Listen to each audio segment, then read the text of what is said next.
ललिता जी को सादर चरण स्पर्श, सभी बड़ों को सादर प्रणाम, सभी को जय जिनेन्द्र। लाइट क्यों जाती है? सभी को प्रणाम, यथा योग्य जय जिनेन्द्र। सावधान। ओकारं विद्युत संयुक्तं नित्यं ध्यायन्ति योगिनः कामदं मोक्षदं च ओंकाराय नमो नमः। अविरल शब्द घन होगा प्राचलित सकल भूतल कलंका मुनि विरूपास्ति तीर्थ सरस्वती हरतुन दूरितम अज्ञान तिमिरांधानां ज्ञानांजन शलाकया चक्षुरुन्मीलितं येन तस्मै श्री गुरुवे नमः। श्री परम गुरुवे नमः। परम्पराचार्य गुरुभ्यो नमः। सकल कलुषविध्वंसकं श्रेष्ठां परिवर्तनं संबंधकं भविजी मन प्रतिबोधकारकं पुण्य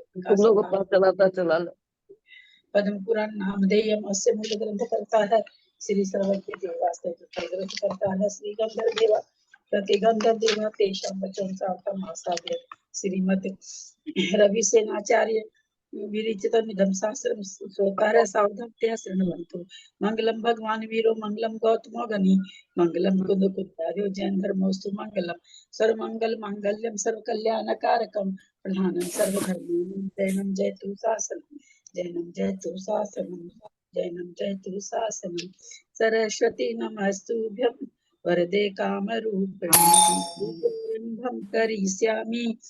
3-4 लोगों का खुला हुआ है, म्यूट कर लीजिए ना प्लीज। संजीवनी माता की जय। परम मांगलिक पद्म पुराण ग्रंथराज की जय। रवि सेन आचार्य की जय। अढ़ाई दीप में विराजमान सभी आचार्य उपाध्याय पन्नालाल जी साहित्यकार की जय।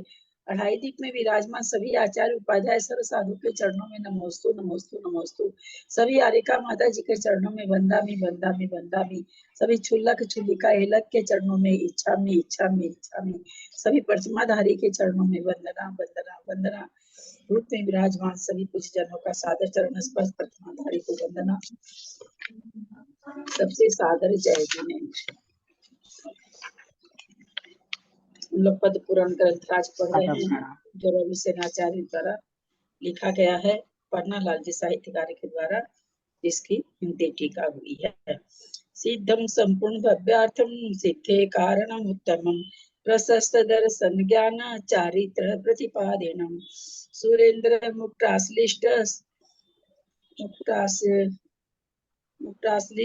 पाद पद्मांशु केशरम प्रणमामि महावीरं लोकत्रितय मंगलम प्रणमामि महावीरं लोकत्रितय मंगलम। बोलो महावीर भगवान की जय। चलो आज किनको बोलना है बोले। सभी को सादर प्रणाम, जय जिनेन्द्र। 8-10 में आ जाएगा आज पेपर। चालू करूं दीदी? हाँ हाँ हाँ, सभी को प्रणाम, सादर जय जिनेन्द्र। कल आपने रत्नपुर राजा जो सहस्त्रसार और मानसुंदरी थी उनका और उनके पुत्र इंद्र का वर्णन सुना।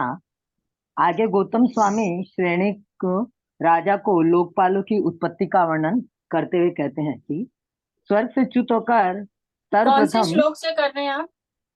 101 से 300 तक बोला ना मेरे को, तो 101 से गाथा नंबर गाथा क्या, वो जो हिंदी की गाथा है उसमें 101 नंबर से बराबर। आवाज नहीं आई वापस आपकी, ठीक है? हाँ ठीक है, ठीक है। तो सर्वप्रथम मकरध्वज विद्याधर की अदिति नाम की स्त्री थी, उससे सोम नाम का लोकपाल का जन्म हुआ और यह लोकपाल की विशेषता थी कि वह रिद्धिधारी था। तब इंद्र ने सोम लोकपाल को ज्योति संग नगर की पूर्व दिशा में लोकपाल नियुक्त कर दिया। फिर दूसरा लोकपाल मेघरथ विद्याधर वरुणा नाम की स्त्री से वरुण नाम का दूसरा लोकपाल उत्पन्न हुआ और दूसरा लोकपाल उत्पन्न हुआ। इंद्र ने उससे मेघपुर नगर की पश्चिम दिशा में नियुक्त किया। वह उसकी विशेषता थी शास्त्र पास था वह। तीसरा महात्मा किम सूर्य की पत्नी कनकावली से कुबेर नाम का लोकपाल उत्पन्न हुआ। वह परम विभूति से युक्त था। इंद्र ने उसे कांचनपुर नगर की उत्तर दिशा में नियुक्त कर दिया। यह लोकपाल संसार में लक्ष्मी के कारण प्रसिद्ध था। चौथा लोकपाल कालाग्नि विद्याधर की स्त्री श्रीप्रभा से यम नाम का लोकपाल उत्पन्न हुआ। तो इंद्र ने उसको, यह रुद्रकर्मा तथा परम तेजस्वी था। इंद्र ने इसे दक्षिण सागर द्वीप के किंशकु नगर की दक्षिण दिशा में नियुक्त किया। इस तरह कुल 4 लोकपाल थे। इस प्रकार 4 लोकपाल हुए। नगर के नाम से ही इंद्र, और जो लोकपाल थे तो इंद्र ने जिस नगर में जैसे लोग रहते थे उनका उसी नगर के नाम से नाम निकाल। जैसे असुर नगर में रहने वालों नागरिक असुर कहलाए, किन्नर नगर में रहने वाले नागरिक किन्नर कहलाए, गंधर में कहने वाले गंधर कहलाए। इस प्रकार जगह के हिसाब से वहां के लोगों का नाम भी पड़ा। सहस्त्रसार का जो पुत्र था इंद्र, वह मनुष्य था, लेकिन वो अपने आप को इंद्र समझने लग गया था और प्रजा भी ऐसे मानती थी कि यही इंद्र है। उन्होंने वास्तविक इंद्र और जो इंद्र था सहस्त्रहार का पुत्र, उसमें फर्क करना भूल गई थी। मतलब इतना ज्यादा उसका इंद्र का वो था। सहस्त्रहार का पुत्र अपने आप को गर्वित मानकर पुण्य के का, वो तो अपने आप को गर्वित समझ रहा था, लेकिन उसके पुण्य का उदय था कि वो संपत्ति का उपभोग कर रहा था। आगे गौतम स्वामी धनत की उत्पत्ति का ज्ञान के लिए कथा कहने लगे। कौतुक मंगल नामक नगर में एक व्योम बुद्धि बिंदु नाम का विद्याधर रहता था। उसकी भार्या, क्या हुआ? जूता अंदर लेके आए, बाहर पे गंदा। प्लीज उसकी सभी को भार्या, म्यूट हो जाइए ना, बहुत डिस्टर्ब आ रहा है। सभी को म्यूट हो जाइए प्लीज। उसकी भार्या नंदीवती थी। किसकी? जो विद्याधर था ना व्योम बिंदु नाम का, उसकी भार्या थी नंदीवती। और उसके 2 पुत्रियां उत्पन्न हुई, जिसका एक का नाम था कौशिकी और दूसरी का नाम था केकसी। तो जो बड़ी पुत्री थी उसका विवाह उसने यक्षपुर के धनी विश्रव से कर दिया था, जिसके वैश्रवण नाम का एक पुत्र उत्पन्न हुआ। इंद्र ने प्रसन्न होकर उसे लंका नगरी में विद्याधर पर शासन करने के लिए भेज दिया। किसको? वैश्रवण को। और 5वें लोकपाल का नाम दे दिया। इधर इंद्र से हारकर जो सुमाली था, माली का भाई, माली को तो मार दिया था ना, उसका भाई सुमाली लंका में रह रहा था। वहां उसकी पत्नी थी प्रीतिमती। उसकी पत्नी से रत्नश्रवा नाम का पुत्र हुआ। वह सदैव दरिद्रों पर उपकार करता था, विद्वान था, धर्म का उपकारी था और गुणी मनुष्य में सबसे पहले उसकी गिनती होती थी। यश ही उसका आभूषण था। वह अपने पिता की विभूति को वापस पाना चाहता था, लेकिन इंद्र के कारण संभव नहीं हो रहा था। तो वह संपत्ति प्राप्त करने के लिए महाभयंकर पुष्प वन में विद्या सिद्ध करने के लिए गया। व्योम बुद्धि ने अपनी पुत्री केकसी को, उसको पता था कि मेरी पुत्री का विवाह इससे होने वाला है, इसलिए उसने केकसी को उसकी सेवा के लिए उस जंगल में भेज दिया। जो केकसी थी वो भी सरलता की प्रतिमूर्ति थी, सौंदर्य की प्रतिमूर्ति थी। तो जब उसका नियम, वह दूर खड़ी उस काली रत्नश्रवा को देख रही थी। जब उसका नियम पूरा हुआ, तो नियम जब पूरा हुआ तो सामने उसने केकसी को देखा, जो कि बहुत सुंदर थी। लेकिन वह रत्नश्रवा जो था वह स्त्रियों का मान करने वाला था, दयालु था। तो उसने केकसी से पूछा कि तुम यहाँ कैसे हो, क्यों आई हो, किसकी पुत्री हो, तो अपना परिचय दो। तब केकसी ने अपनी गदगद वाणी से अपना परिचय दिया और कहा कि मेरे पिता व्योम बिंदु ने आपकी सेवा के लिए मुझे यहाँ भेजा है। इसी वक्त उसे मानस स्तंभिनी विद्या सिद्ध हो गई और वह अपना असली रूप प्रकट किया उसने, जिसके प्रभाव से रत्नश्रवा ने पुष्पांतक नामक नगर बसा लिया अपनी विद्या की सिद्धि से, और वहीं केकसी के साथ विवाह किया और आराम से रहने लगा। दोनों में असीम प्रेम था। दोनों एक दूसरे की छाया थे, मतलब दोनों एक दूसरे के बगैर नहीं रह सकते थे। एक दिन रानी केकसी बहुत सुंदर सैया का इधर बहुत सुंदर वर्णन किया है, सोते हुए अपने पति के गुणों का चिंतन कर रही थी और पुत्र की कामना कर रही थी। सुख से निद्रा में लीन थी। तभी केकसी ने उत्कृष्ट स्वप्न देखे। प्रातःकाल 3 स्वप्न देखे उसने। उसमें पहला सिंह था, दूसरा सूर्य था और तीसरा चंद्रमा। तो उस प्रातःकाल तैयार होकर अपनी सखियों के साथ वो अपने पति रत्नश्रवा के पास गई और उसने रात में जो स्वप्न देखे थे उनका फल पूछा। तो रत्नश्रवा जो कि अष्टांग निमित्त के ज्ञाता थे, उन्होंने कहा कि रानी, तुमने जो स्वप्न देखे हैं उसके अनुसार तुम्हारे 3 पुत्र होंगे। तुमने 3 स्वप्न देखे तुम्हारे 3 पुत्र होंगे और जिनकी तीनों लोकों में कीर्ति होगी, जो देवों के समान होंगे, रिद्धि धारक होंगे।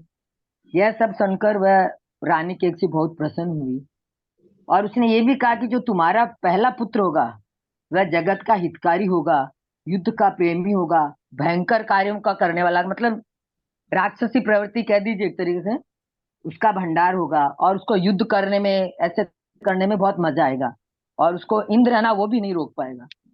तो उसने पूछा केकसी ने अपने पति से कि हम दोनों इतने धर्मात्मा है, निर्मल चित्त वाले हैं, फिर हमारे अमृत की ऐसा पुत्र क्यों उत्पन्न हो रहा है? अमृत की वेल से कोई विष थोड़ी पैदा होता है।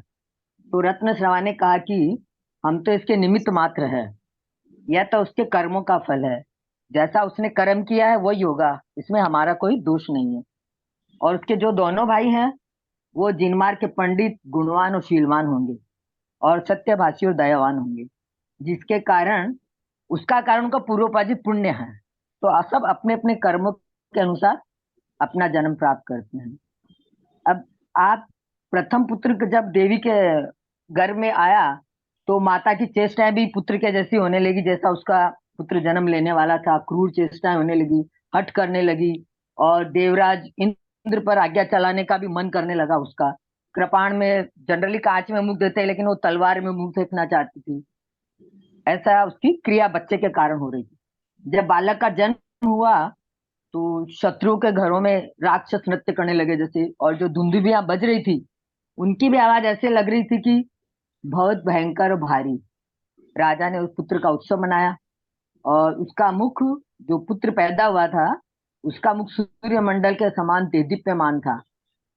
मेघवान के समय में, मेघवान को कुछ समय पहले राक्षसों के जो इंद्र भीम थे, उन्होंने एक नागकुमार एक हार दिया था बहुत सुंदर। उसकी नागकुमार रक्षा करते थे। तो जो बालक पैदा हुआ उसने एक झटके से उस हार को खींच लिया। तो माता पिता ने सोचा कि ये तो बहुत बड़ा महापुरुष है, किसी की हिम्मत नहीं है जिसकी नागकुमार रक्षा कर रहे हैं उसको ऐसे हाथ लगाए। तो राजा ने, और उसकी जो 7-8 मणियां थी, 9, उन मणियों में उस बालक का चेहरा दिखा। तब उसका नाम दशानन पड़ा। एक तो उनका स्वयं का था ही, और 9 मणियों में 9 चेहरे देखने से राजा ने उसका नाम दशानन रख दिया था। उसके काफी समय बाद में दूसरा पुत्र उत्पन्न हुआ और जो उसका नाम था भानुकर्ण। उसके ऐसे लगता था उसकी शोभा को देख के उसके कान पे ही सूर्य रखा हुआ हो। भानुकर्ण के बाद में उनके एक पुत्री पैदा हुई जिसका नाम था चंद्रनखा, और चंद्रनखा के बाद विभीषण का जन्म हुआ जो कि साधु प्रकृति का था। वह धर्म की प्रतिकृति था एक तरीके से। चारों बहन भाई आनंद पूर्वक आराम से क्रीड़ा कर रहे थे, खेलते उड़ते बड़े हुए। एक दिन दशानन अपनी माता की गोद में बैठा था, केकसी की गोद में, और उसी समय आकाश से वैश्रवण और जो कि केकसी का पुत्र था, नहीं केकसी नहीं, सॉरी, व्योम बिंदु और कौशिकी का पुत्र था वो। तो विशाल पराक्रम का धारक था। दशानन ने उसे देखा तो तो 2 लड़के, 1 लड़की और 1 लड़का, चौथा भी तो हाँ, पैदा हुआ। 3 पुत्र और 1 पुत्री हुई ना। एक तो रावण, हाँ दशानन, दूसरा भानुकर्ण, तीसरी हाँ, चंद्रनखा और चौथा वो विभीषण। विभीषण, और 1 बेटी पैदा हुई। पर मतलब वैसे 3। ललिता जी, उसमें तो मतलब जब स्वप्न का फल बताते हैं वो मतलब राजा, तो वो ये बोलता है ना, आपके 3 मतलब 3 बच्चे पैदा होंगे या 3 पुत्र पैदा होंगे, मतलब तो 4 बच्चे कैसे हो गए? 3 पुत्र स्वप्न कहते के हैं ना, फल में तो यही था ना। 3 पुत्र कहा था, 3 पुत्र तो हो गए। हाँ, पर बेटी का वो नहीं आया था। हाँ ठीक है। शायद हो सकता है कि लड़कियों का नहीं बताते होंगे सपने में। हाँ मतलब ऐसे बोला था 3 होंगे, तो मतलब 2 कंटिन्यू बेटे हुए, फिर 1 बेटी हो के 1 बेटा हुआ, ऐसा हुआ। हाँ, तो वो जो वैश्रवण था। हाँ, तो व्योम बिंदु और मंदवती है केकसी के मम्मी पापा। हाँ, मंदवती है मम्मी, किस माँ। वो दीदी को दे। व्योम बिंदु बोला ना, व्योम बिंदु के साथ आपने दूसरा नाम बताया था, तो हाँ, वो व्योम बिंदु नहीं, व्योम बिंदु की पुत्री थी कौशिकी। हाँ, को किसी कोसकी, 2 पुत्रियां थी नहीं, कोसकी, कौशिकी कौशिकी हम्म, और और एक माता केकसी। माता का नाम? किसका माता का नाम तो था ना वो ये क्या नाम था उसका माता केकसी का किसका? नाम? रावण की माता का नाम केकसी था क्या? नहीं नहीं हाँ, रावण की माता का नाम था केकसी। हाँ, रावण की माता का नाम केकसी था और पिता का नाम रत्नश्रवा था। तो दशानन ऐसे अपनी माता से हिटोली करने लगा और मजाक में पूछा कि माता ये कौन है जो जा रहा है? तो केकसी ने कहा कि बेटा ये तुम्हारी मौसी का लड़का है। मौसी मतलब जो बड़ी बहन थी ना उसकी, कौशिकी, उसका लड़का है और उसको अनेक विद्याएं सिद्ध है, बहुत महावैभव से युक्त है। इंद्र विद्याधर की संपत्ति मतलब उसका वैभव उसके पास, तो अनेक विद्याएं सिद्ध है। तो इंद्र विद्याधर ने जो ये था ना वो उस वैष्णव, उसने तुम्हारे बाबा के भाई को, भाई माली को युद्ध में मार दिया था इंद्र विद्याधर ने, और तुम्हारे बाबा को लंकापुरी से हटाकर वैष्णव को लंका दे दी थी। उसने कहा था ना उस समय वैष्णव को, क्यों तुम जाके लंकापुरी में राज्य करो, 5वां लोकपाल नियुक्त कर दिया था उसको। तो इस लंका में तुम्हारे बाबा की जान बसती है, दिन रात इसी दुख में रहते हैं कि किस मेरा ये वापस मेरे लंका मेरे पास आए और तुम्हारे बाबा को मिले। माँ के ऐसे दीन वीन वचन सुनकर विभीषण ने कहा कि तुम तो वीर हो, फिर ऐसी छोटी छोटी बातों के लिए विलाप करती हो मम्मी, अच्छा नहीं, माता अच्छा नहीं लगता है। फिर कहा कि जिसके पास दशानन जैसा पुत्र हो उसे इतनी चिंता करने की आवश्यकता नहीं है। उसने मतलब दशानन को उत्साहित किया, यह प्रतापी है ऐसा सुन रावण को और जोश आ गया जब उसने सुना, और उसने कहा कि हमें भी ऐसी विद्या प्राप्त करनी चाहिए कि जिससे हम अपनी लंकापुरी को वापस ला सकें, और विद्या सिद्ध करने का अधिकार तो है विद्याधरों को। और ऐसा सोचकर वह रावण दशानन अपने दोनों भाइयों के साथ भयंकर मुनि एक हाँ मिनट रुकना। ये अनीता जी का Galaxy S23 ultra, Meena ji सबका खुला हुआ है, आवाज बहुत डिस्टर्ब आ रही है, कुछ समझ में नहीं आ रहा है। म्यूट कर ले प्लीज, एकदम आवाज समझ में नहीं आ रही है सबका। इनका मैंने नाम बोला, उनका खुला हुआ है सब। दीदी एक बार आप सबको म्यूट कर दीजिए ना, फिर ये खोल लेंगे।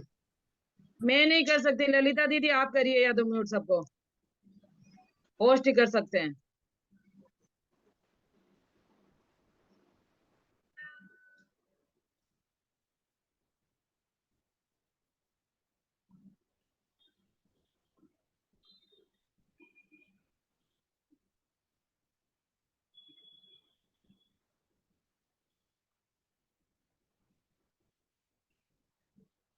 मुन्नी सबको म्यूट किया हुआ है।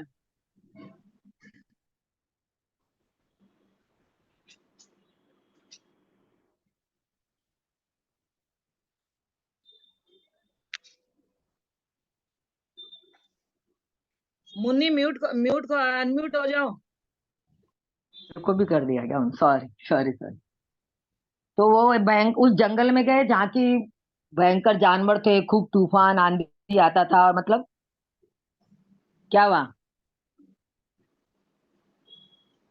मेरी आवाज नहीं आ रही है? हेलो? आ रही है आपकी आवाज आ रही है। तो उन्होंने वहां पे विद्या सिद्ध करना चालू किया और आधे ही दिन में उनको 1,00,000 जप का सर्व कामनंदा विद्या सिद्ध हो गई। उस विद्या एक से मिनट उनको मंचा। एक हाँ मिनट, यहाँ से थोड़ा वापस पढ़ो ना। तेरी मौसी का लड़का है, ये बताई थी ना क्या? केकसी का वो वैश्रवण जब कुछ समझ में गमन नहीं आया आकाश इनका, से जा रहे आवाज थे। नहीं आ रही। हाँ हाँ कोई बात नहीं। तो उन्होंने, रावण ने ऐसे मजाक में पूछा कि मम्मी ये माता ये कौन है जो जा रहा है? तो किसी ने बोला कि बेटा ये तुम्हारे मौसी का लड़का है, कि उनकी बड़ी बहन थी ना कौशिकी, बोला ये मौसी का लड़का है, और ये बहुत ही मतलब जिसको क्या बोलते हैं कि महापुरुष। 1 मिनट किधर चला नंबर? पराक्रमी, हाँ 1 मिनट। पराक्रमी है। हाँ ये वाला। तो माता के, तो उन्होंने कहा कि इसने विद्या सिद्ध की और तुम्हारे इंद्र विद्याधर ने तुम्हारे बाबा के भाई को मारकर लंका का इसको बना दिया, और कहा कि तुम जाके राज्य करो, और 5वां लोकपाल नियुक्त कर दिया। तब से तुम्हारे बाबा को मतलब दिन रात इसी दुख में रहते हैं कि कैसे मेरी लंका मेरे वापस आए और कैसे मैं वापस राज्य प्राप्त करूं। और माता एकदम दीनहीन अवस्था में अपने बच्चों को बता रही थी।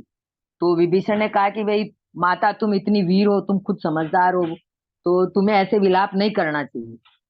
और फिर बाद में उसने दशानन को उत्साहित करते हुए कहा कि तुम्हारे पास दशानन जैसा पुत्र है जो इतना महाबलशाली है, एक हाथ से इंद्र को परास्त कर सकता है, उसके रहते तुम्हें चिंता नहीं करनी चाहिए, वह प्रतापी है। ऐसा सुनकर रावण भी जोश में आ गया, दशानन। और उसने कहा कि माता, ऐसा करते हैं कि हम भी जंगल में जाते हैं और विद्या सिद्ध करते हैं। फिर तो वो दोनों अपने छोटे भाइयों को लेके जंगल में चला गया। और उस जंगल का नाम था भीम। वो भयंकर जंगल था, महावन था। उसमें अनेक जानवर, खूंखार जानवर थे। भयंकर मतलब विद्या सिद्ध करने गया था, भयंकर वन में गया और विद्या सिद्ध करने लगे। तो वहां उनको आधे ही दिन में शीघ्र ही 1,00,000 जाप किया तो सर्व कामनंदा विद्या सिद्ध हो गई, जो 8 अक्षरों वाली थी। और उससे उनको ये फायदा ये हुआ कि वो जब भी चाहते थे अपना मनचाहा अन्न उनको मिल जाता था और उनको अन्न की कमी नहीं होती थी। उसके पश्चात उन्होंने 16 अक्षर वाला मंत्र जाप करने लगे, उससे भी हार्ड विद्या सिद्ध करने के लिए तपस्या करने लगे। तभी जम्बूद्वीप का जो अधिपति था अनावृत नाम का यक्ष अपनी स्त्रियों के साथ वन में गमन करने के लिए आया, क्रीड़ा करने के लिए। वहां उसकी स्त्रियों ने उन तीनों को देखा। वो तीनों एकदम ध्यान में लीन थे और तपस्या कर रहे थे। तो उसने ने देखा, तो वो जाके बोला कि तुम इधर क्या कर रहे हो, क्यों तपस्या कर रहे हो, आप अपने शरीर को इतना कष्ट दे रहे हो, हमारे साथ चलो और हमारे साथ महाभोग प्राप्त करो। लेकिन वो तीनों भाई हिले भी नहीं और ना ही उनकी बात को सुना। तो वो आपस में, वो अनावृत की जो स्त्रियां थी वो बोलने लगी, लगता है ये काठ की मूर्तियां हैं, तभी कुछ बोल नहीं रहे, ना हिल रही है, एकदम निश्चल दिखाई दे रही है। तभी अनावृत वहां आए और उन्होंने प्रश्न किया उन तीनों से कि आप ऐसा क्यों कर रहे हैं। तो उन्होंने कुछ जवाब नहीं दिया, चुपचाप रहे। तो अनावृत को गुस्सा आ गया। उसने सोचा कि मैं इनको पूछ रहा हूँ और मुझे जवाब नहीं दे रहा है, ये मेरे रहते हुए किसकी आराधना कर रहे हैं। फिर भी वो कुछ नहीं बोले। तो उसने अपनी सेना को बुलाया और उनको आदेश दिया कि तीनों भाइयों पर उपद्रव करो। तो सभी उनको डराने लगे। कोई सांप बनकर उनके शरीर पे लिपटने लगा, कोई सिंह की तरह मुंह बनाकर उनको डराने लगा। मतलब जैसे विद्या सिद्ध करते तो विघ्न आते हैं ना, वैसे उनको अलग अलग रूप देकर अलग अलग उनको विचलित करने लगे। लेकिन कोई भी विचलित नहीं हुआ। तो उसने सोचा कि ये तो, और गुस्सा आया उसको, अनावृत को। और उसने बड़ी सेना इकट्ठी की और भयंकर उत्पात करने लगे उनके सामने। उसके माँ बाप जो थे रत्नश्रवा और उसका, उनका गला काट दिया। उनका गला काट के उसके जो दोनों भाई थे उनको, मतलब ये सब मायावी था, असलियत में नहीं था, गला काट दिया और सामने रखा। ऐसा देखकर जो विभीषण और भानुकर्ण थे वो तो हिल गए और उनकी विद्या अधर्मी रह गई। लेकिन जो रावण था वो तो दृढ़ निश्चयी था। उसको मतलब दृढ़ श्रद्धा थी ना कि मैं जब विद्या सिद्ध कर रहा हूं तो कुछ भी नहीं होगा, और वो विचलित नहीं हुए। तो ऐसा करने से देखकर दोनों भाई मंत्र जा, और वो जो रावण थे वो दृढ़ श्रद्धानी थे, तो वो बिल्कुल भी नहीं ले और मंत्र का जाप करते रहे। ऐसा ध्यान करने से जो भी मुनि महाराज भी अगर ऐसा ध्यान करते हैं कि कुछ भी उपद्रव आए हिलते भी नहीं है, तो उनको तुरंत क्या होता है, वो अष्ट कर्मों का नाश करके मोक्ष जा सकते हैं। और दशानन को जब विद्या सिद्ध कर रहा था तो बिल्कुल भी नहीं हिला, तो उनको अनेक हजार शरीर धारणी विद्याएं तुरंत सिद्ध हो गई। और उसके बाद में कर्म की प्रबलता से ही व्यक्ति अपना इष्ट प्राप्त कर सकता है। जिसका जितना पुण्य प्रबल होगा और जितना दृढ़ श्रद्धानी होगा वो उसी हिसाब से अपनी विद्या सिद्ध करेगा। किसी को कम समय में हो जाती है, किसी को ज्यादा समय लगता है और किसी को बिल्कुल भी नहीं होती है। तो ये सब पुण्योपार्जित कर्म से ही संभव है। इसलिए हमेशा पुण्य करते रहना चाहिए। आगे का सिद्धांत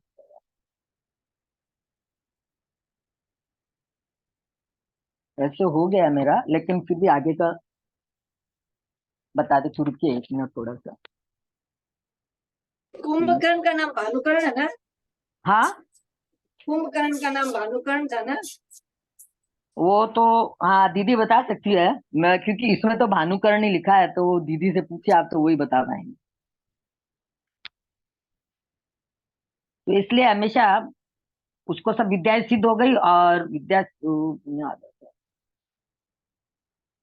दशानन को मंत्र जाप करने से संख्या समाप्त नहीं पाई और समस्त विद्याएं सिद्ध हो गई। यथार्थ में कर्म दुखान में विघ्न पैदा करते हैं। योग्य समय अपन अगर सही समय पे सही व्यक्ति को दान देते हैं, क्षेत्र की आयु सीमा समाप्त होती है, रत्नत्रय की प्राप्ति स्वरूप विद्या का प्राप्त होना, ये तीनों कार्य भव्य जीव ही प्राप्त कर सकता है, अभव्य जीव कभी भी प्राप्त नहीं कर सकता। यहाँ पे 317 पूरा हो गया है। अब आगे का उनको बताया गया था। आगे का आप कर आगे दीजिए। किसको करना था? मैंने कहा था मैं पढ़ने का कोशिश करूंगी, नहीं पढ़ पाई दीदी मैं, इतना सारा अच्छा नहीं। हाँ, सरला वो जी को करना। 400 श्लोक ये ना पूरा। संस्कृत पढ़ना था क्या? अच्छा, ना सब तो पूरा हो गया, संस्कृत तो पढ़ना फिर ही 100। उन्होंने विद्या सिद्ध की। ठीक है, आगे का मैं ही बुक से देख के पढ़ देती हूँ। लेकिन जिसके पुण्य कर्म का उदय नहीं हो और जो भव्य जीव नहीं हो, वो चाहे कितनी भी तपस्या करे, कुछ भी कर ले, लेकिन उसको विद्या सिद्ध अपना मनोरथ पूर्ण नहीं हो सकता। और जिन्होंने पूर्व में अच्छे कार्य किए हैं, उन्हें सिद्धि अनायास ही प्राप्त हो जाती है। तपस्या क्रिया तो निश्चित निमित्त मात्र है। जब अपन तपस्या करते हैं, जो कार्य करते हैं वो निमित्त है, लेकिन जो पूर्वोपार्जित कर्म होते हैं उसी के अनुसार व्यक्ति अपना फल भोगता है। इसलिए मनुष्य को पूर्ण आदर के साथ आचार्यों की सेवा करनी चाहिए, पुण्य का संचय करना चाहिए। बिना पुण्य के कोई भी कार्य नहीं हो सकता। गौतम स्वामी आगे कहते हैं कि पुण्य का प्रभाव देखो, महामनस्वी दशानंद समय पूर्ण होने से पहले विद्या सिद्ध हो गई, और जो बाकी दो भाई थे उनको नहीं हो पाई। और जो उनकी विद्याएं सिद्ध हुई थी उनका नाम बताया उन्होंने, और शॉर्ट में 2-4 का नाम बता देती मैं, संचारणी, कामदानी, कामनागिनी, दुर्नाना, ऐसी। और दशानन को प्राप्त हुई थी सारी विद्याएं। और जो भानुकर्ण था उसको 5 विद्याएं सिद्ध हुई थी, सर्वारा, रति, संवर्धिनी, जम्भृणी, व्योमाग्नि और निद्राणी। निद्राणी आया दीदी, इसका मतलब कुंभकर्णी होगा क्या? उसका नाम अपने में तो नहीं है, लेकिन उसमें।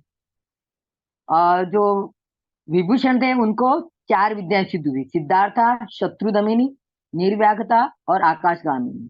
इस प्रकार विद्या के ऐश्वर्य को प्राप्त करते तीनों भाई आनंद पूर्वक थोड़े दिन वहां रहे, और उनको ऐसा लगा कि नया जन्म प्राप्त हो गया। इसके पश्चात उनको जब विद्याएं प्राप्त हुई, महावैभव प्राप्त हुआ, तो उससे उन्होंने स्वयंप्रभ नाम का नगर बसा लिया रावण ने वहीं पे, और मेरू पर्वत के शिखर के समान ऊंचे ऊंचे मकान बना के बहुत सुंदर नगरी बसाई। उसके पश्चात वो परस्पर आपस में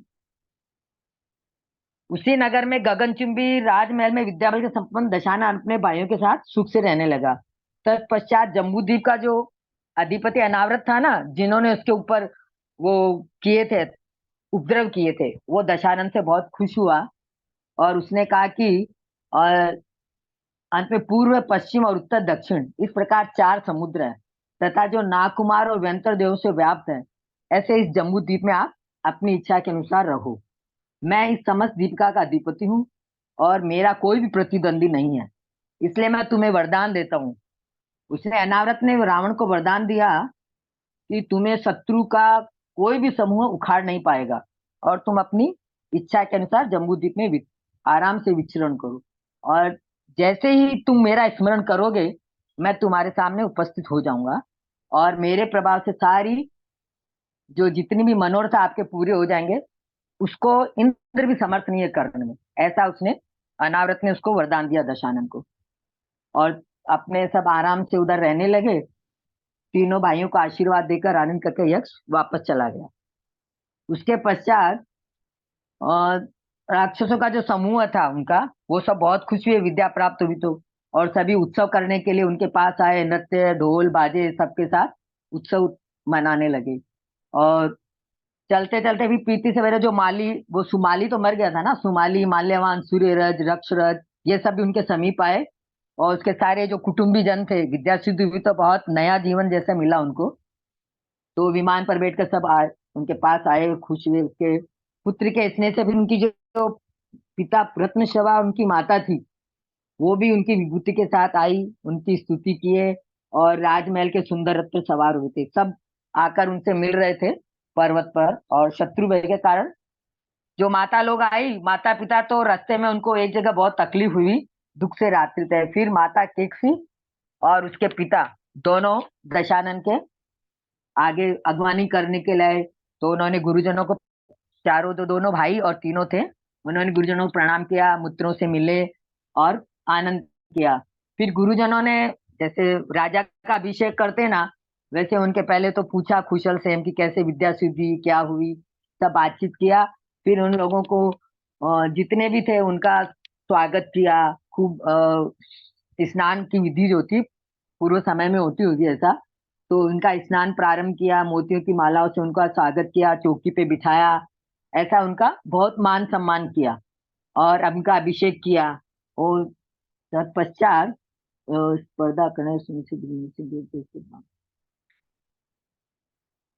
उनके सुंदर उपटन लगाए, उनको नहलाया, सूर्य किए, उनके सुंदर वस्त्रों से उनका श्रृंगार किया और मंगलाचार किए। इस प्रकार उन्होंने सब लोगों ने तीनों भाइयों का स्वागत किया और आत्मीय जन भी बहुत खुश हुए। तीनों बाद में तीनों जो बच्चे थे, और दशानन, भानुकर्ण और विभीषण, उन्होंने अपने गुरु की जो थे बड़े लोग उनकी वंदना की, गुरुओं को नमस्कार किया, और उन्हें जो विद्याएं प्राप्त हुई थी वे उन्होंने कहा कि आशीर्वाद से अधिक है, अतः उन्होंने कहा कि सब लोग चिरकाल तक जियो, ऐसा उन लोगों ने आशीर्वाद दिया। और जो माली सुमाली माल्यवान थे वो सभी बहुत खुश होकर उनको आशीर्वाद दिया और सभी संपदाएं उनको प्राप्त हुई। तदनंतर फिर दशानन जो थे वस्त्र आदि देकर गुरुओं का सम्मान किया, उन्होंने बड़े लोगों का सम्मान किया, सभी को भोजन कराया, और प्रीति से नेत्र खुले नहीं समारते ऐसे गुरु के पास निश्चिंत होकर तीनों भाई बैठे। फिर उनका, हे पुत्रो, इतने दिन तुम लोग सब सुख से रहे। अब दशानन आदि कुमार ने हाथ जोड़कर प्रणाम किया और कहा कि माली के मरण की चर्चा करते हुए उन्होंने कहा कि सुमाली जो था शोकग्रस्त हुए, तत्काल मूर्छा गई। जब आपस में बातचीत कर रहे थे तो जो सुमाली था उसको अपने भाई की याद आ गई और वो वहीं पे मूर्छित हो गए। तब जो रत्नश्राव के बड़े पुत्र थे दशानन, उन्होंने उसको अपने हाथ से स्पर्श किया और उनको ढाढ़स बधाया, तो उनको होश आ गया सुमाली को। और सुमाली को होश आया तो वो बहुत खुश हुए और उन्होंने कहा कि जिस दशानन के देखने से, उसके स्पर्श करने से मेरे को इतना होश आ गया, तो उसके वचन का, हे पुत्र, तुम्हारा ही सचमुच देवताओं को तुम्हारा उदार बल देवताओं को संतुष्ट करने वाला है, तुम्हारी एकांति सूर्य को जीतने वाली है, और तुम्हारा एकांति सहित पराक्रम सूरज जो जातिगामी है, सब लोगों से बढ़कर है। तुम राक्षसों के कुल में सिरमौर हो, ऐसा उन्होंने कहा। और जिस प्रकार सुमेरु पर्वत पर जम्बूद्वीप सुशोभित है, चंद्रमा और आकाश सुशोभित है, वैसे ही तुम्हारे से राक्षस मन सुशोभित हो रहा है, ऐसा रावण को उन्होंने दशानन को कहा। और मेघवान आदि जो तुम्हारे कुल के पूर्व पुरुष थे, लंकापुरी पाकर अंतःचपन करके सब मोक्ष चले गए।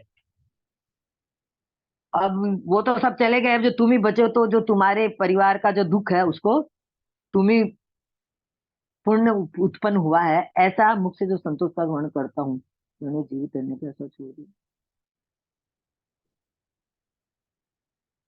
तो उन्होंने बताया था, मुनिराज ने किसी बताया था उनको पहले अवधि ज्ञान से कि आपके जो पुत्र उत्पन्न होगा, उन्होंने पूछा था कि वे वापस निवास कब होगा लंका में, हमें वापस लंका कब मिलेगी। तब उन्होंने भविष्यवाणी की थी मुनिराज ने कि आपके जो पुत्र उत्पन्न होगा वही आपका वापस लंका में निवास कराएगा, और कि तुम्हारी पुत्री से व्योममुंदी से जो उत्पन्न होगा वो उन्होंने बताया था। वह पुत्र पराक्रमी, सत्य, प्रताप, विनय, लक्ष्मी, कांति, इनसे और भरत से 3 खंडों का पालन करेगा। तो ये सारी बातें जो सुमाली ने बताई दशानन को, तब दशानन नतमस्तक होकर उन्होंने सुमाली को नमोस्तु कहा और कहा कि ऐसा ही होगा, और सिद्ध भगवान, मतलब जैसा आपने कहा है वैसा ही होगा, ऐसा उनको बोला दशानन ने, और उनको नमस्कार किया, और सभी अपने अपने स्थान पर सुख से रहने लगे। तदनंतर गौतम स्वामी कहते हैं कि राजन, जिस प्रकार पुण्य उपार्जित कर्म से मनुष्य कीर्ति को प्राप्त करता है, जो दिशाओं विदिशाओं में जो लक्ष्मी होती है उसको प्राप्त करता है। इनसे मनुष्य का आयु कारण नहीं है। क्या अग्नि एक आयु का कारण है? वह तो पुण्य उपार्जित कर्म का ही कारण है। क्या एक सिंह का बालक मदोन्मत्त हाथी के झुंड को विदीर्ण नहीं कर देता है? चंद्रमा की किरणें का एक अंश भी, सूर्य का एक चिन्ह भी, मतलब एक किरण भी पूरे संताप को दूर कर देती है। इसी तरह आपका जो पुण्य कर्म रहता है उसकी वजह से आपको बहुत कुछ प्राप्त हो सकता है। तो सदैव पूर्व उपार्जित अच्छे कर्म करने चाहिए, पुण्य की प्राप्ति करनी चाहिए। आचार्यों के नजदीक बैठकर उनसे पुण्य का लाभ लेना चाहिए, तभी आप अपनी मनोवांछित चीज को प्राप्त कर सकते हो, अन्यथा नहीं। जय जी। वो लास्ट वाला थोड़ा तैयार नहीं था, इसलिए थोड़ा गड़बड़ हुआ।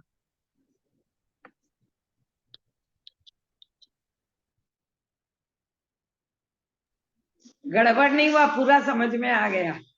आ गया, धन्यवाद। नहीं, एकदम अच्छा हुआ है, सब एकदम बढ़िया। एक क्वेश्चन पूछे?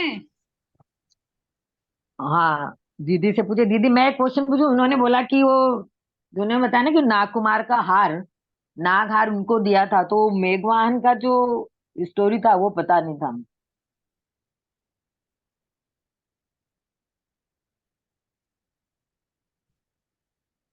रावण को सुमाली क्या लगते हैं? दीदी दीदी म्यूट है, दीदी म्यूट हो आप। दादा, हाँ, दादा थे। मैंने रावण को सुमाली क्या लगते हैं दादाजी? सुमाली। हाँ वो दीदी बताएगी। दीदी तो नहीं बता सकेगी, आप लोग ज्यादा बताएंगे। नहीं क्योंकि ये कथानक मुझे नाम नहीं, बिल्कुल भी नहीं याद रहता है, तो लेकिन दादा क्वेश्चन तो तो ऐसे था ही आएगा कहीं। ना, रावण का दादा का नाम क्या था? हाँ, पापा का माली दादा सुमाली नहीं मेघवान नहीं, चार। वो तो मेरे हिसाब से बाबा तो उसके रत्न श्रवा को बोलती ना, बाबा तो कि तुम्हारे बाबा से लंका छीन लिया था। और माली और सुमाली, हाँ बराबर है, बाबा जी। माली सुमाली माल्यवान माल्यवान देते हैं। माल्यवान तीनों भाई थे ना, माली सुमाली हाँ, हाँ। माल्यवान तीनों भाई थे ना। हाँ बराबर है, बराबर। तुम्हारी बात कजन दादा हो गए ना, कजन दादा। काका या बाबा ही हुआ, मतलब बाबा बोलो या काका बोलो। तीनों दादा ही हो गए।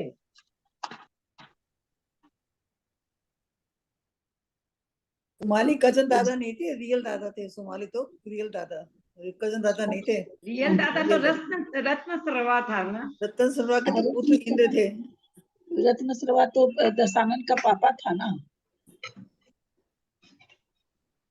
बाबा मैंने तीन, बाबा माली सुमाली सबका तो नाम, हमारा तो दादा तो होगा, रियल तो एक ही होगा, बाकी तो कजन होगा ना।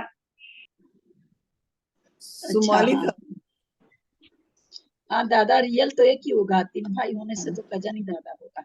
माली माली माली होना चाहिए दादा, सुमाली रे काका या बाबा या वैसे कुछ होंगे ना। सोमाली, सोमाली मेरे ख्याल थे बाबा। रावण के बाबा का नाम सोमाली था,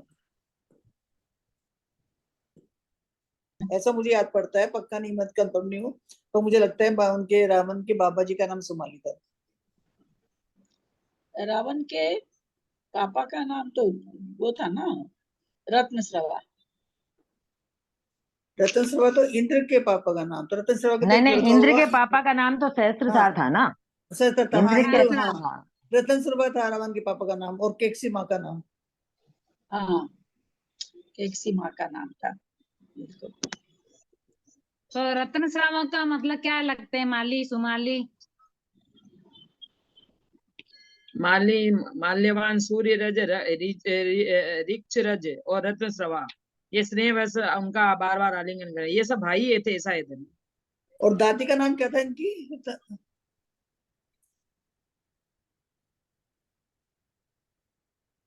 बोलिए आप लोग, हमारी मुन्नी जी बोलेंगी।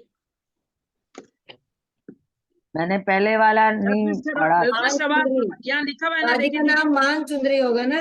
रत्न श्रवा के ज्येष्ठ पुत्र नहीं, दशानन ने अपने शीतल हाथ से मान सुंदरी तो स्पर्श कर सहस्त्रसार की थी ना, इंद्र की माता थी ना वो, तो मान सुंदरी तो रत्न सहस्त्रसार। श्रवा दशानन के पापा थे। नहीं, सहस्त्रसार और मान सुंदरी ये दोनों इंद्र के माँ बाप थे, माता पिता थे। बराबर। फिर इंद्र का इसके बाद में जो ये रत्नश्रवा और केकसी थी, ये दोनों, और दशानन के और माँ बाप दशानन के माँ बाप कुंभकर्ण के चंद्रनखा के इनके माता पिता थे। और जो माता पिता व्योम थे। बिंदु था, व्योम बिंदु थे, वो कौशिकी और केकसी के माता पिता थे। तो मतलब व्योम बिंदु तो उसके नाना हो गए। रावण के नाना तो कौन हो गए? व्योम बिंदु हो गए ना। नहीं व्योम बिंदु कैसे होंगे? व्योम बिंदु की पुत्री थी ना ठीक कह रहे केकसी हैं, और वे कौशिकी। नाना थे। हाँ, अच्छा बिल्कुल हाँ हाँ ठीक हाँ है। हाँ हाँ बिंदु के हाँ नाना थे। हाँ, हाँ लेकिन हाँ नानी का नाम क्या था? नानी का और दादी का नाम नहीं आ रहा। माता पिता थे ना वो व्योम बिंदु और मंदमती थे, मंदमती। मंदमती, माता का नाम मंदमती था ना? नानी हाँ। का मंदमती। माली और माल्यवान ये लोग तीनों भाई थे। सुमाल, आपको आवाज नहीं आ रही है, आपकी आवाज नहीं आ रही है। संतोष जी, संतोष जी आपकी आवाज। रत्न प्रीतिमती, जो रत्नश्रवा के मम्मी पापा थे, माता पिता थे। क्या नाम था उनका? रत्नश्रवा के माता पिता थे ना, जो सुमाली और प्रीतिमती, उससे रत्नश्रवा जन्म लिया। जो दशानन दादा का नाम था माली ना, दादा रावण का दादा माली। हाँ, जो रावण थे ना, रावण, उसके दादा थे सुमाली, सुमाली और प्रीतिमती। दादी प्रीतिमती। हाँ, दादी का नाम प्रीतिमती था।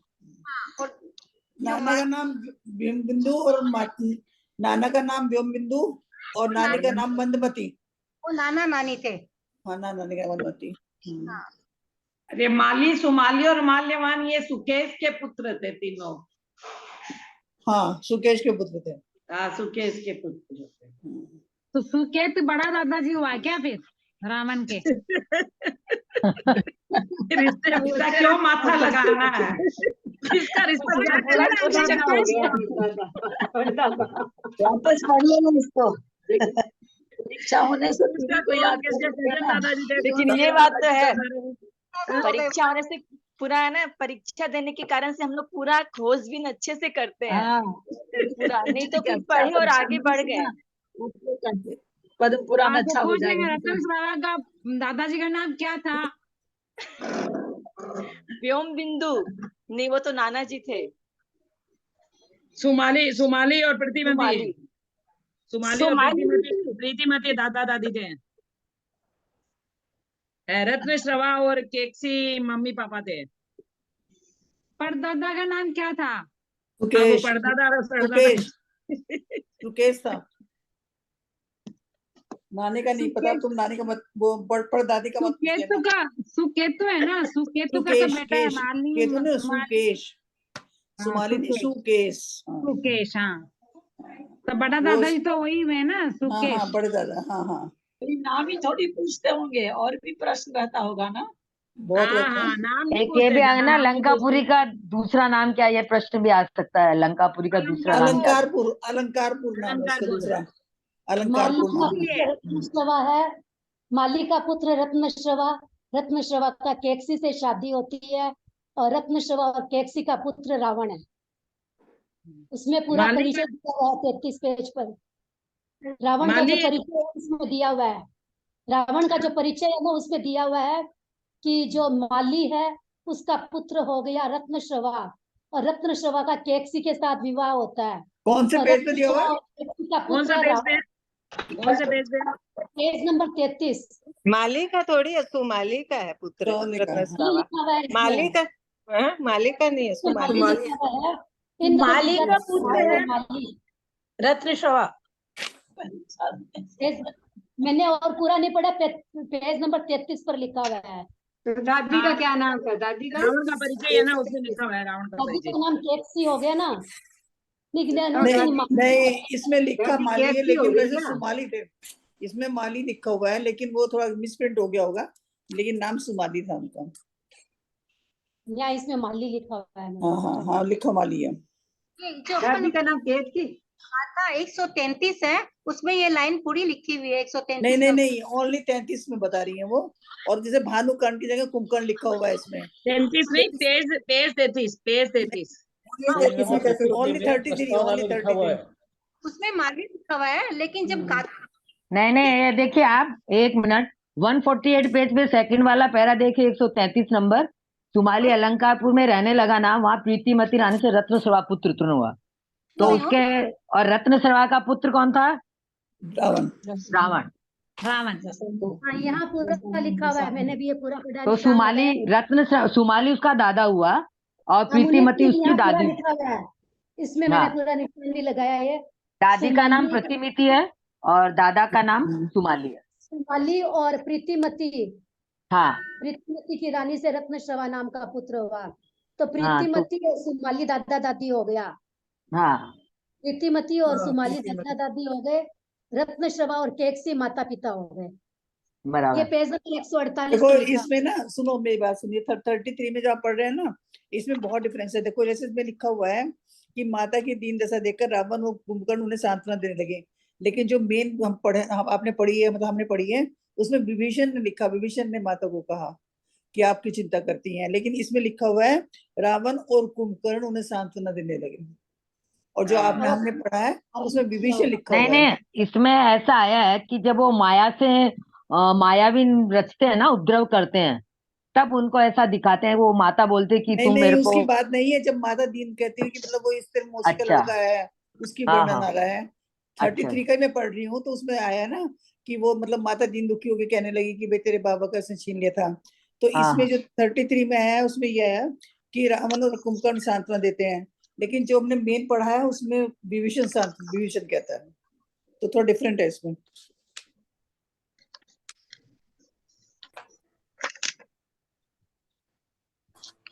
तो इसमें राइट सही क्या हुआ, किसका हुआ? सुमाली होगा, सुमाली और प्रीतिमती होगा दादा दादी। उसके दादा का नाम रावण के चार, जैसे चार पुत्र बताया रत्नश्रवा, ये रावण के चार कौन कौन से हुए? 3 पुत्र। रावण के पुत्र भी कहाँ बताया? रावण के पुत्र तो बताया। रावण की तो अभी शादी नहीं हुई है, रावण की शादी नहीं हुई है अभी। सॉरी, रावण के भाई नहीं, शादी नहीं हुई है, रावण की शादी है अभी। रावण के 2 भाई और थे, रावण, दशानन, भानुकर्ण और विभीषण। 3 ये चंद्रनखा पे पुत्री, मतलब ये बहन चंद्रनखा बहन। 3 भाई और 1 बहन थे, चारों।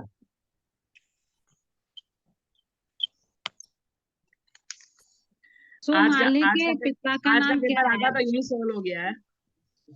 और जो जिसने उनको ये लंकापुरी का राज्य दिया था यक्ष को, उसको रावण को, उसका यक्ष का नाम था अनावृत। हाँ, उसी ने उस पर उपद्रव करवाए थे, और फिर उसी ने उसे खुश होकर उसको कहा था कि तुम वहां जाके शासन करो। सुमाली का पुत्र हुआ रतनश्रवा। हाँ, सुमाली के पिता का नाम सुकेश है ना? वो पहले वाले में आ गया, वो छठे पर्व में आ गया। सुमाली और प्रीतिमती।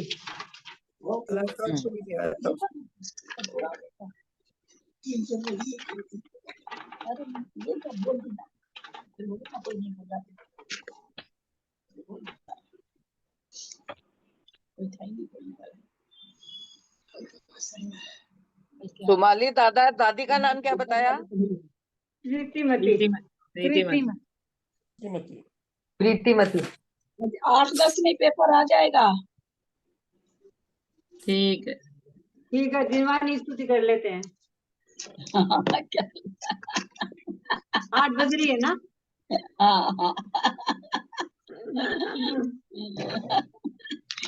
परीक्षा देने से ऐसे नहीं लगता क्या कि हम लोग छोटे छोटे हो गए हैं। परीक्षा देने में सबसे बढ़िया फायदा ये होता है, परीक्षा देना तो अपने आप ही अंदर से परीक्षा देने से एक ये हो गया कि ध्यान से पढ़ते हैं, नाम और सब चीज को ध्यान से सुनते हैं। वो तो अपनी जगह है। परीक्षा जब मैं पहले देती थी, ये पे आती थी ना प्रश्नावली वगैरह आती थी, अब तो देती ही नहीं हूँ, तो एकदम अपने आप में ऐसा एहसास होता था कि स्कूल के बच्चे हो गए हम लोग। खूब अच्छा लगता है परीक्षा देके, ऐसे लगता है, छोटे छोटे का एहसास होता है। चलिए जिनवानी स्तुति कर लीजिए। शर्मिला बोलो। तो फिर सूर्यरज और रक्षरज किसके बेटे थे? निकाल रही हूँ। क्या नाम बता रहे हैं? सूर्यराज और सूर्यरज और रक्षरज। सातवें का ही आएगा ना? नहीं, ये नाम तो आया है इनका, लेकिन जो है इनका बेटा शायद नहीं नहीं, बताया। छठे का नाम भी तो आएगा आया। ना? पहले आएगा। तुम दोनों का ही आएगा ना?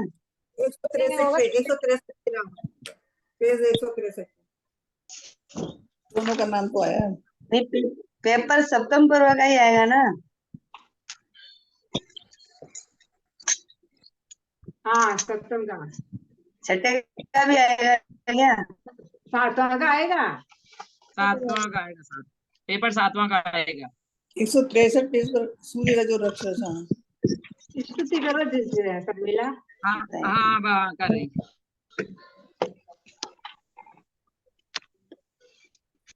पता नहीं कौन है सूर्यरज।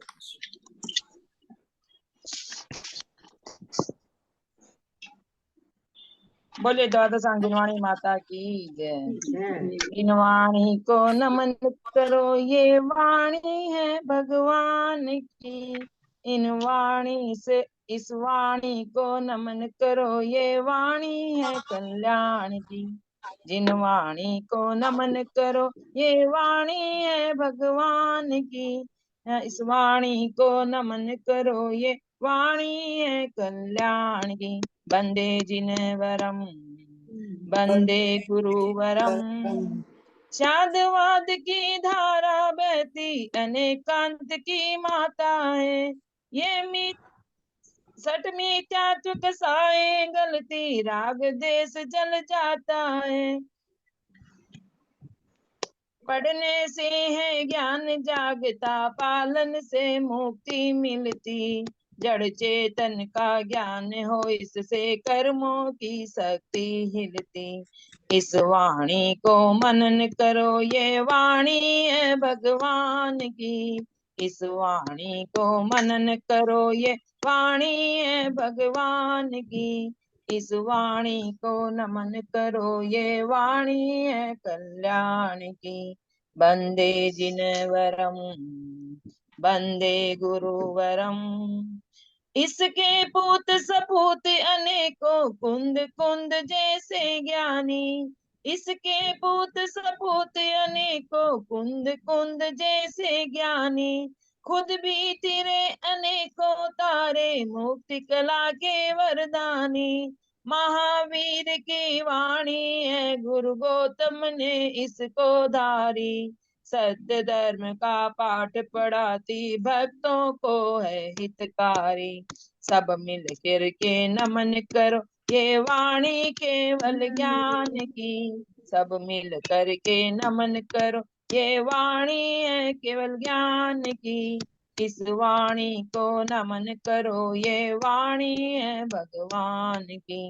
वंदे गुरुवरम वंदे जिनवरम। शुद्धात्म है सिद्ध स्वरूपी, जिन वाणी बतलाती है। शुद्धात्म है सिद्ध स्वरूपी, जिन वाणी बतलाती है। शुद्ध ज्ञानमय चिदानंदमय, बार बार समझाती है। द्रव्य भाव नो कर्म न न्यारे, प्रकट प्रत्यक्ष दिखाती है। स्व संवेदन से अनुभव में भी परमाणता आती है। मोहनिंद से आई जगाने, भव्य जनों के काम की।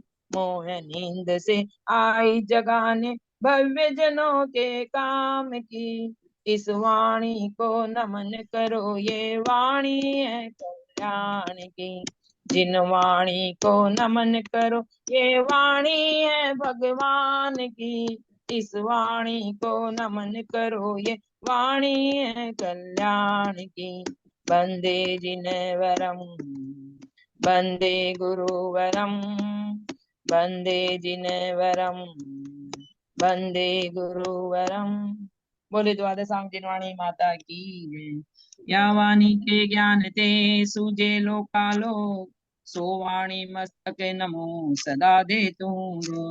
हे जिनवाणी भारती, तो ही जपो दिन रे। जो तेरा शरणा गए सो पावे सुख चैन।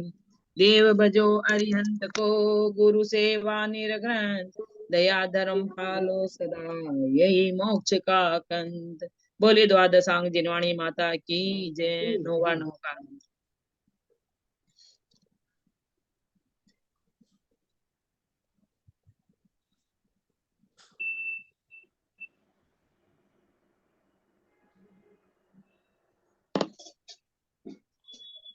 सभी बड़ों को प्रणाम, सबसे जय जिनेंद्र। दादा जय जिनेंद्र। सभी को जय जिनेंद्र। प्रणाम आंटी। ललिता दी को सादर चरण में सभी बड़ों को प्रणाम। दीदी को प्रणाम, सभी को सादर जय जिनेंद्र। प्रणाम ललिता जी, सबको जय जिनेंद्र। वंदना, सभी बड़ों को प्रणाम, जय जिनेंद्र। अंजना जी को वंदना, दीदी को चरण स्पर्श, सभी को सादर प्रणाम। अंजना दीदी को वंदना, ललिता दीदी को प्रणाम, सभी बड़ों को प्रणाम, सभी को जय जिनेंद्र। थक जाती है ना। पानी की बर्तन भर ना, उसको पानी थोड़ा ये हो रहा है कारण अंजना जी को वंदना, बड़ों का सादर चरण स्पर्श, सभी से सादर जय जिनेंद्र। सभी को जय जिनेंद्र। एंड कर रहे हैं।